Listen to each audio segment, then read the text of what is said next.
to Bleav in the Cowboys, a show with myself, Jeff Cavanaugh, former Cowboys wide receiver Jesse Holley, the great Jesse Holley, who is one of one in the NFL world. Nobody did it the way that Jesse Holley did it. No one. Can you find another person that did it that way? No, I sure the hell can't. Out of football for a year, won a reality show, and then made a roster 3 years running. I can't find anybody else that did it that way. You're one of one, sir. Come on, man. It's like, I just call spades, Oh, let's do a puppy update because Mamba he's right here. Hold on.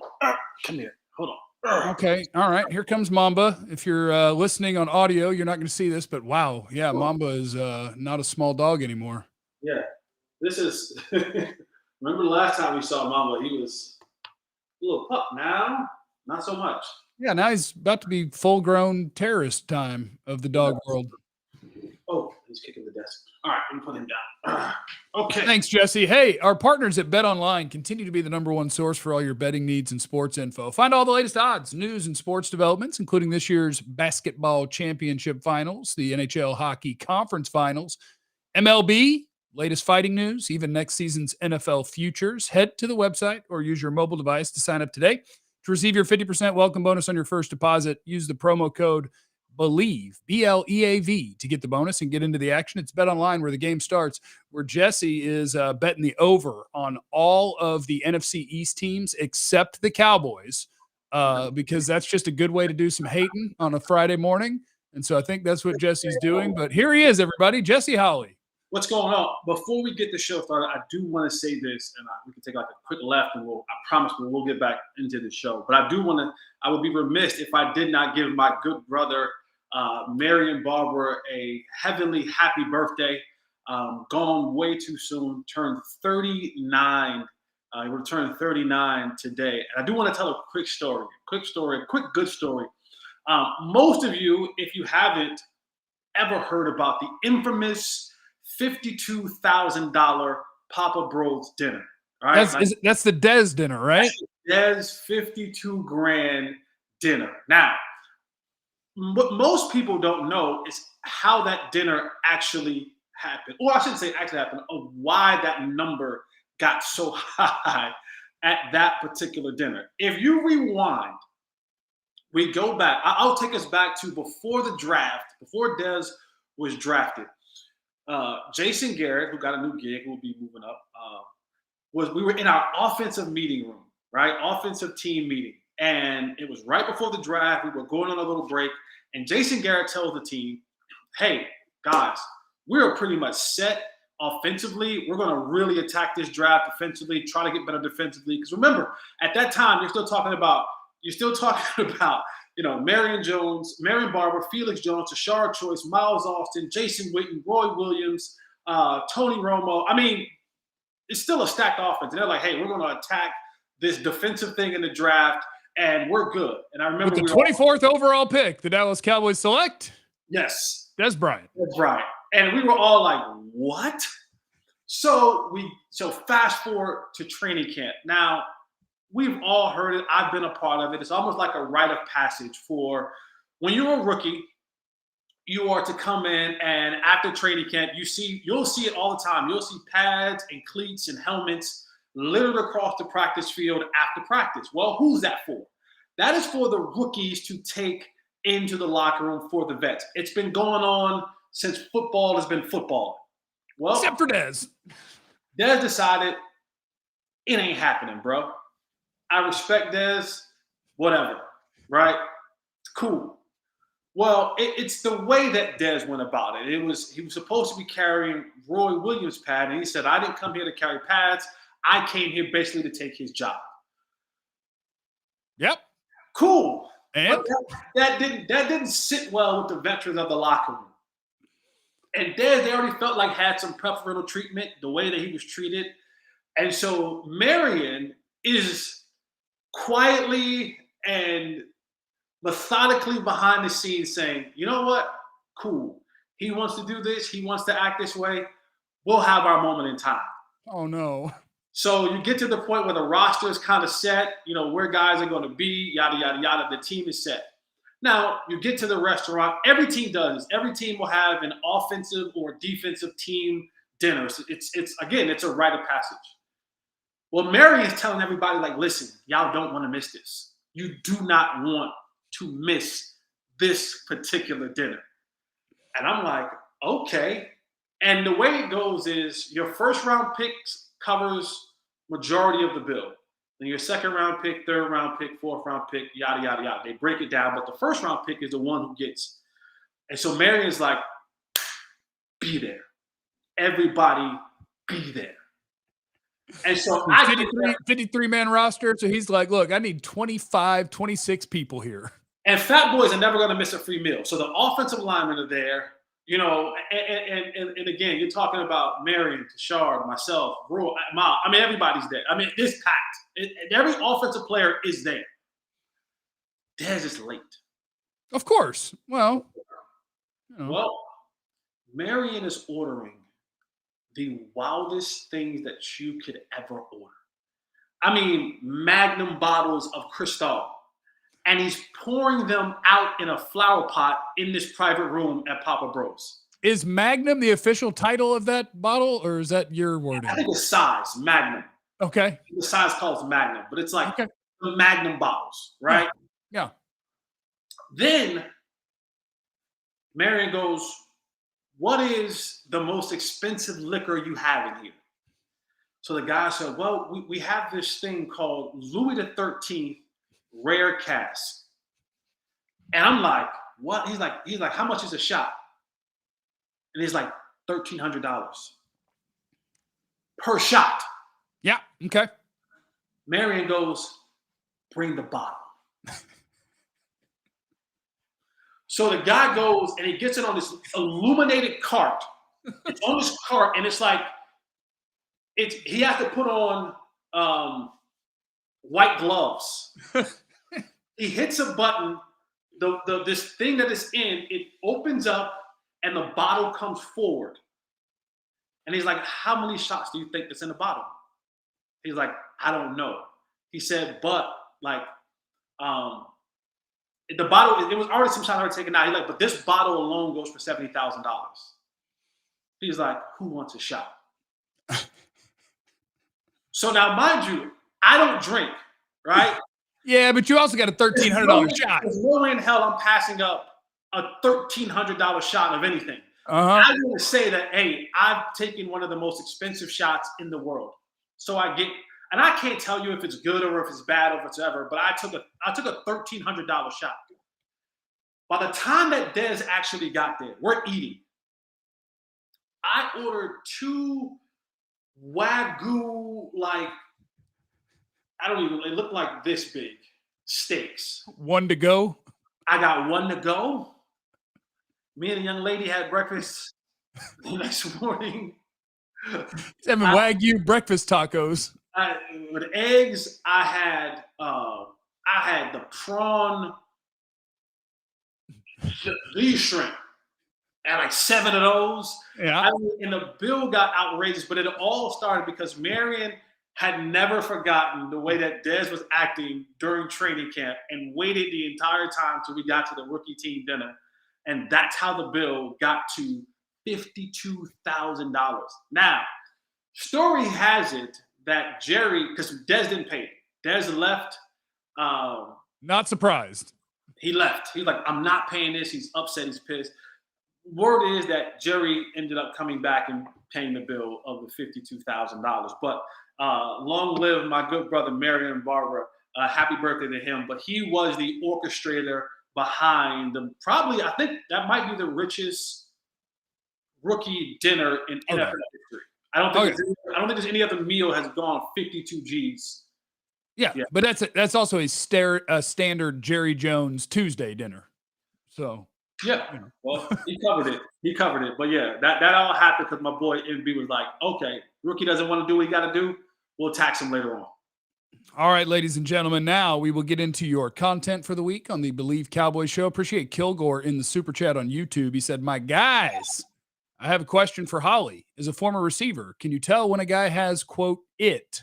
And if so, does CeeDee got it?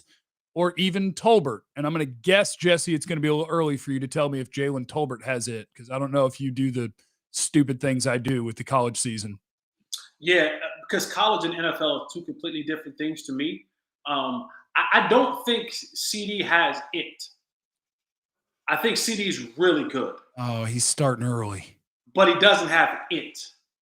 Like, it is different. Like, I watched Calvin Johnson in college. I played against Calvin Johnson in college. Calvin Johnson had it.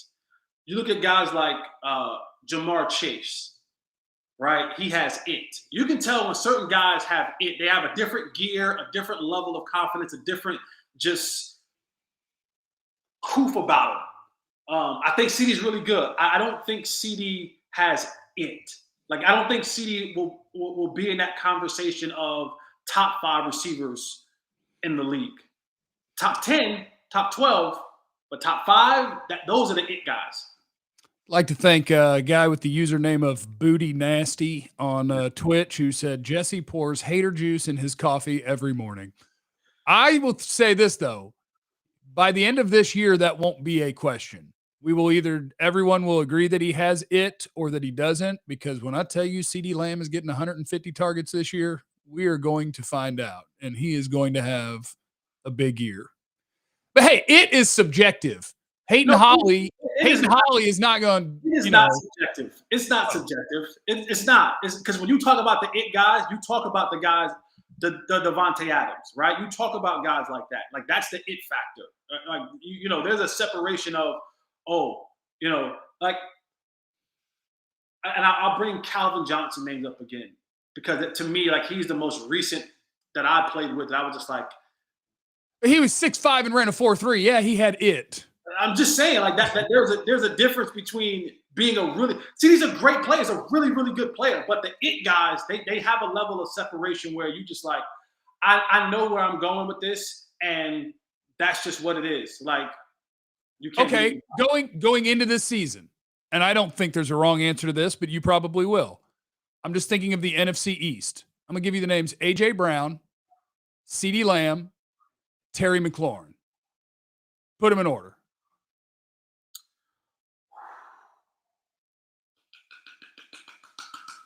I think CeeDee, there's a strong case to be made for putting CeeDee 3 with the expectation that at the end of the year, I think it'll be different.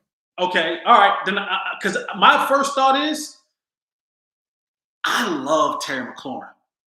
I'm sorry. Like, I know people may like, but that's a route running dude. That dude is, you talk about a route running son of a gun, that dude is it. And now granted, he played with Haskins, he's played with Fitzpatrick, and he's played with Heineke.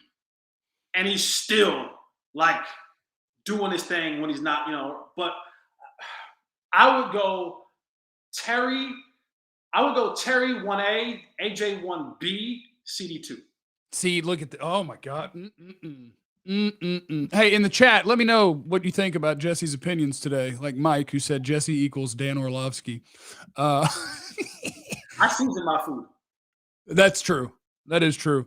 Okay, now the news item of the week was that Dalton Schultz skipped the OTAs. The OTAs were mandatory this week, but Dalton Schultz skipped them because Dalton Schultz, like everybody else in the world, wants his long-term contract instead of the franchise tag. And so he's like, hey, Cowboys, David Njoku just got $15 million a year.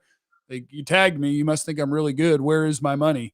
And Dalton Schultz didn't show up. So take me where you want to take me with this, whether, is he worth it? What sort of leverage does he have? What do you think happens with negotiations? Here's my let me say this. Is he worth it? The old adage is you're only worth what you can negotiate, right? And if I'm Dalton Schultz representatives, I'm going and I'm saying, hey, 2 years ago, I had 76 catches for 700-something yards. Last year, I had 80-something catches for 900 yards. And like 8 touchdowns, I think. The stats say pay me. 8 touchdowns. So I'm saying, hey, I'm looking at what Jonnu Smith got. I'm looking at what Hunter Henry on the same team, and Njoku just got paid. I'm looking at the Cleveland guy. I'm saying my numbers are equal to or better than their numbers in the last 2 seasons. This is what I'm saying as the representative of Dalton Schultz. Now, as fans, we're going to sit here and say, how dare you ask for more money? How dare you ask for a long-term deal?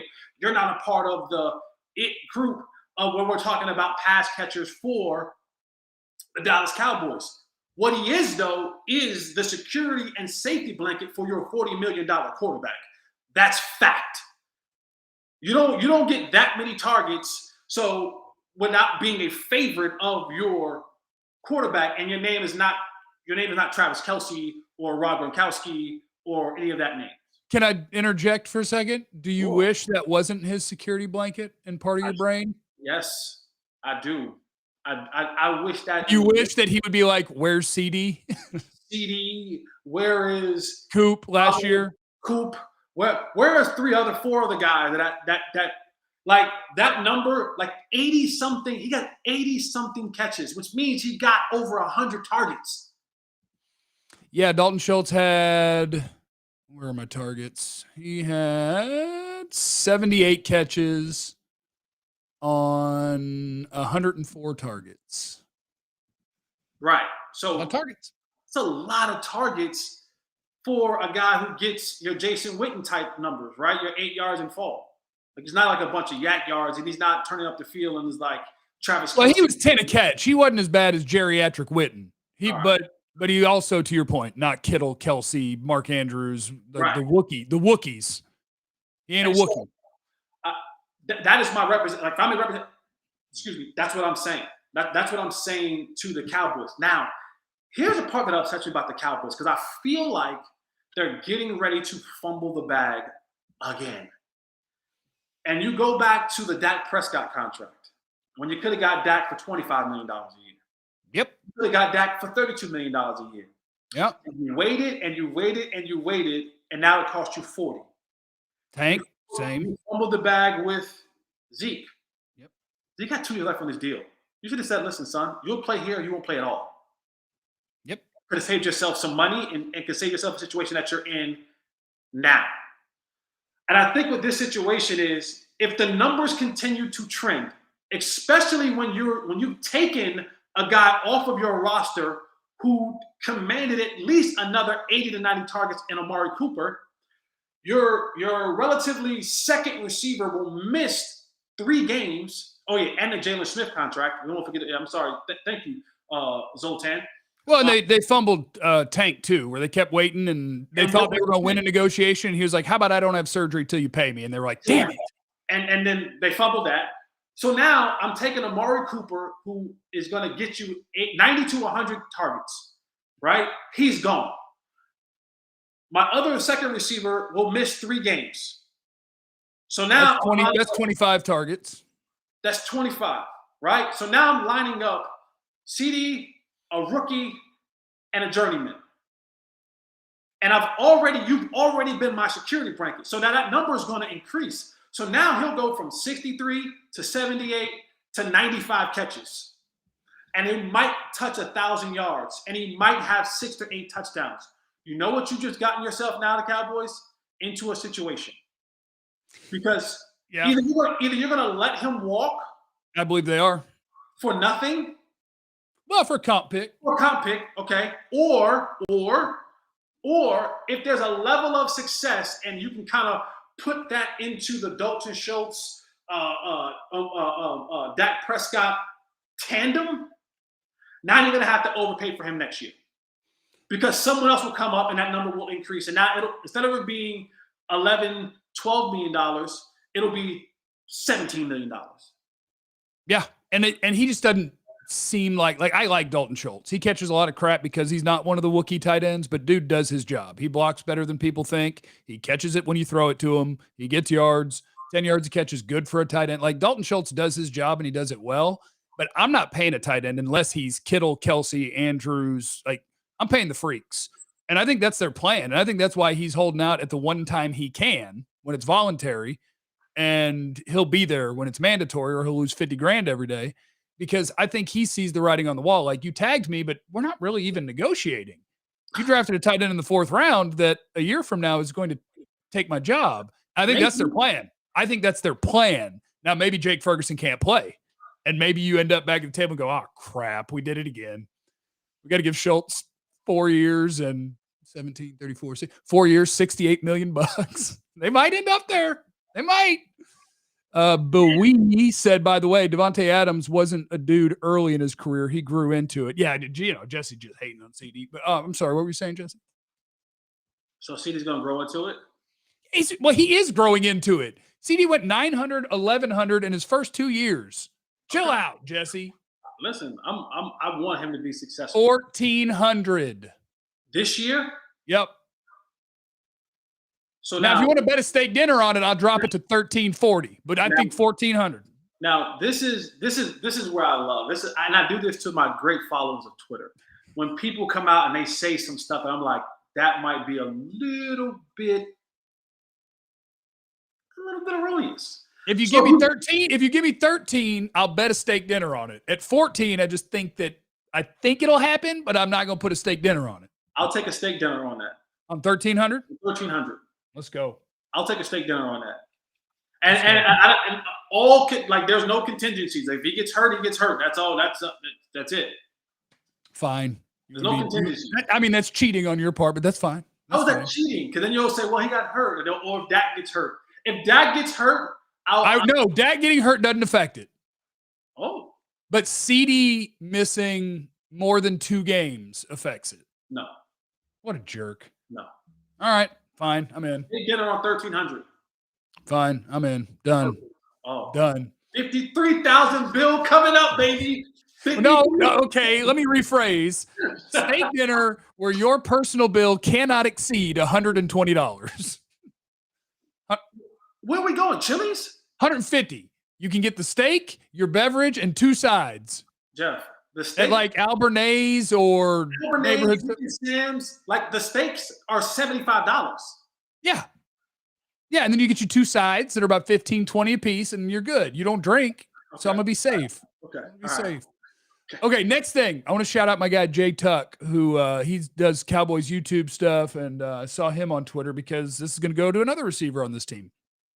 I think he was asking the question because fans can have unrealistic expectations at times. So I guess it was after one of his streams. He just asked on Twitter. He was like, do you guys think that Jalen Tolbert is going to have a better rookie year than CeeDee Lamb did? And people were saying yes, some people. And I just want to remind people that CeeDee Lamb as a rookie had 935 yards. And your 3rd round pick, who's going to be your 3rd or 4th wide receiver. I'm a Jalen Tolbert guy. I loved Jalen Tolbert. My favorite pick in this draft for the Cowboys. Mm-hmm. Don't expect over 900 yards out of your rookie wide receiver who he'll be a starter the first few weeks. And then I hope he's a starter the rest of the way, but we don't know that. Journeyman and him might be splitting snaps. A good rookie season for Jalen Tolbert. I'm going to look something up real quick. Because they once upon a time drafted a receiver in the 3rd round that I also loved. Let's see what he did as a rookie. Michael Gallup's rookie year was 507 yards and 2 touchdowns. Jalen Tolbert will have a good rookie year if he has 600 yards. That'd be a good rookie year. 7 would be great. I just want to make sure we're setting realistic expectations. Jesse?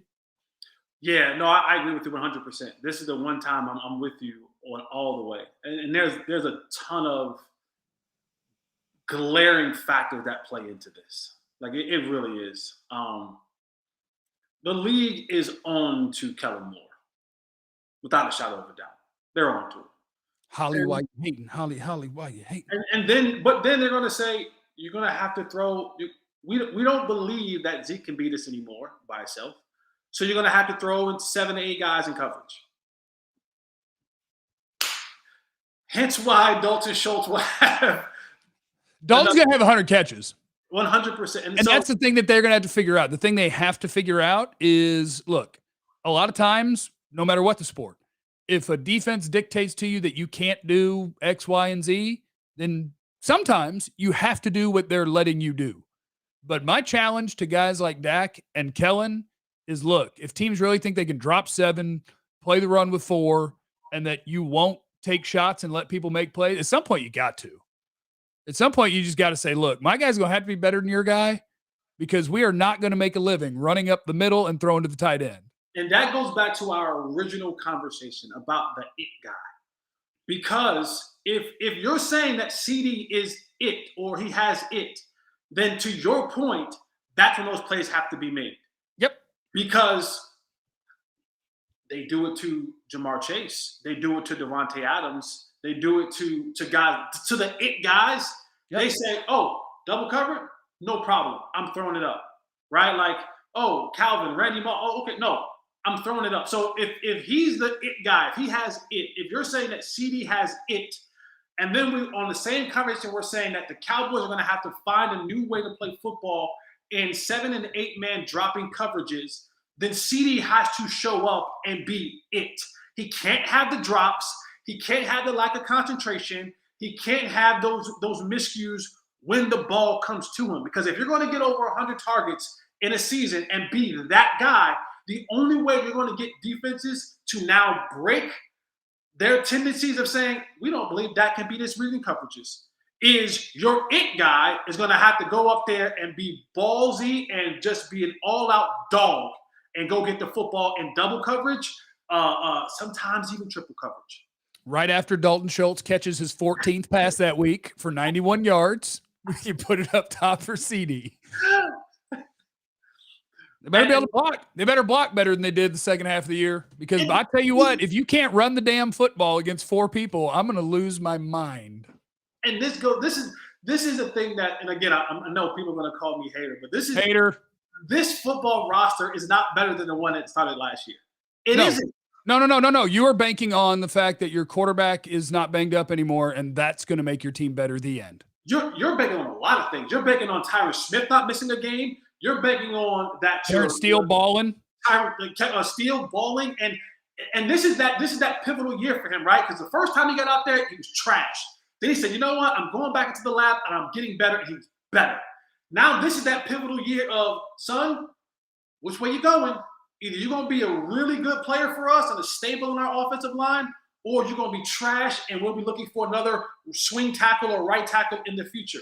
You're banking on Tyler Biadasz being better at center, and you're banking on Tyler Smith holding up at left guard. I mean, there's a lot of contingencies that are talking about the offensive line. And oh, by the way, our quarterback who doesn't have the most talented arm in the $40 million quarterback conversation is short one of the best route runners in football.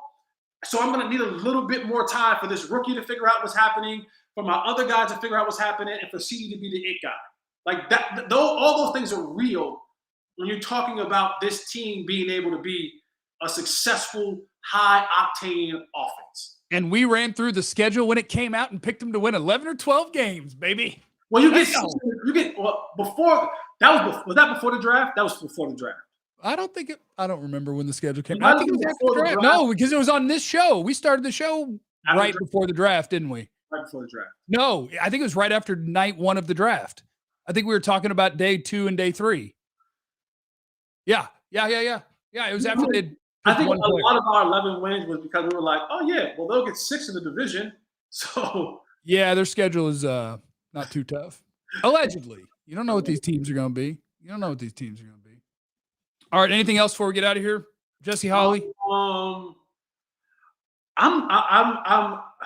already a fan, but I'm becoming an even bigger fan of Micah Parsons. I mean, how can you not? His hockey puck drop was incredible. Was amazing. My question to the chat, to you, is Micah Parsons the most important person on this football team? No. Never will be, never can be. No. Because he doesn't play quarterback. We got rules around here, Jesse. Quarterback is most important. If you go as far as Dak takes you, but Micah Parsons could take you from 10 wins to 12. Micah Parsons could win Defensive Player of the Year, be the best pass rusher in football. Micah Parsons could be the dog who leads a defense. Is he the most important person? Does he set the tone? Is he the tone setter of what this football team will be? Not just defensively, what this football team will be overall. Nah, quarterback. Still your quarterback. It's still my quarterback. Okay. But he is the sort of personality that I think can actually rub off on other people and make them play angrier, tougher football, because like he holds himself to that standard and he's going to be that dude every day and he doesn't turn it off. Right. I think the point is well taken that he can be incredibly important and be somebody who the way that he does stuff permeates throughout the other players, but he don't play quarterback. Is he the best athlete on his football team? Yeah. Yeah, because athletes pound for pound, right? Sure. Yeah. Yeah. Yeah. Like if you just told me that you're going to meet out in like an elementary school field day and we're just going to do all sorts of stuff, I'm betting on Micah Parsons. Dude's, he runs a 4.3. He's 250 pounds. That dude's a freak show. I think the things I love the most about Micah Parsons is we've lost. We're losing recipes. No, we've lost the Michael Jordan competitive edge.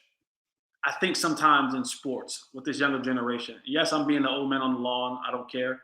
But Micah brings that out. Like Micah is the guy who's like, in the home run derby, he's like, oh no, I went and bought a $500 bat because I want to win. Like I dropped $500 on a bat that I'll never pick up ever again. I'm probably till next year home run derby. Yeah. But because I wanted to win so bad today, I went and got a $500. Not to drop in the bucket for Micah Parsons. That's not the point. The point is that his competitive drive and fire is something that I love. I am infatuated with it. It turns me on. It makes me football horny. Easy, bro. It does. It gets me going. You know that this show is about to be distributed to other places like TuneIn and maybe Sirius, and you're out here talking that way? I'm just being honest. Plus, you're allowed to talk that way on those platforms. Yeah, I'm being honest. Like there aren't many people who have that level of the Cowboys team as a whole, not individually, but the Cowboys team as a whole didn't take losing to me serious enough. Micah Parsons is the guy that losing bothers him. Like, yeah, you're never going to catch him doing there's nothing wrong with this as a human being perspective, but you'll never hear Micah Parsons do the Romo thing where it's like, hey, if this is the worst thing that ever happens to me, I've lived a pretty good life. And Romo is factually accurate, but if you asked Micah Parsons that after a playoff loss, he'd be like, this is BS. And no, I'm not doing this again. I won't negative. This is not for me. Yeah. So Micah Parsons makes me football horny. That's lovely. Thank you, Jesse. Appreciate you. It's former Cowboys wide receiver Jesse Holley. Thank you to Walter in the super chat. He said, finally caught you guys live. Keep up the great work. Thank you for listening to us on whatever platform you do. This is Bleav. Shout out to Cowboys. Shout out to my guy, Connor. I played basketball with Connor.